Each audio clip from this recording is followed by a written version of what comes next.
Samantala, aprobado na sa arbitration panel ang mahigit 3 piso kada cubic meter na taas singil sa basic charge ng Maynilad. Para sa karagdagang detalye, may live report si Julius Segovia. Julius.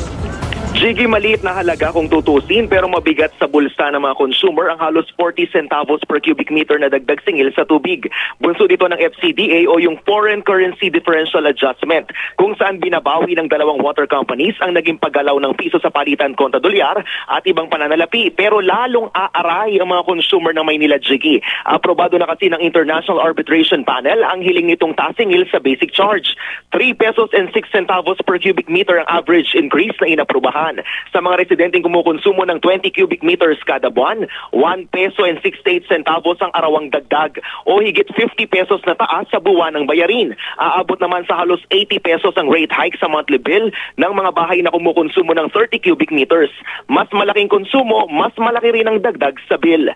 Nagpupuyos tuloy, Gigi, ang consumer group na WARM o Water for All Refund Movement. Kung tutusin, imbes na dagdag, bawas singil daw dapat ang ipasa sa mga consumer.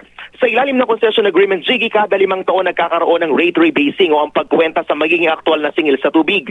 Noong September 2013, matatandang iniutos ng MWSS na mag-rollback ng singilang Maynilad at Manila Water, pero imbes ipatupad, iniakyat ito ng dalawang water companies sa arbitration dahil taas singil ang original nilang ipinetisyon.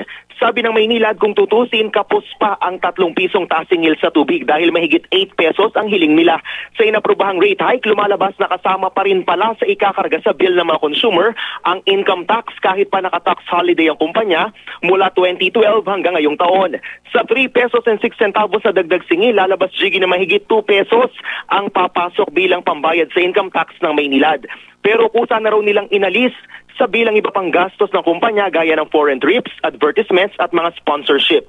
Handa rin ang Maynilad na utay-utayin ang pagpapatupad ng taas singil sa loob ng 3 taon. Pero para sa MWSS, Gigi, hindi pa tapos ang laban. Wala pa silang natatanggap na kopya ng desisyon, pero pag-aaralan daw nilang iakyat ito sa Korte Suprema.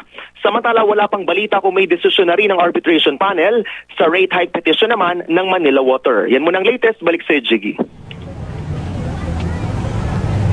Maraming salamat, Julius Segovia.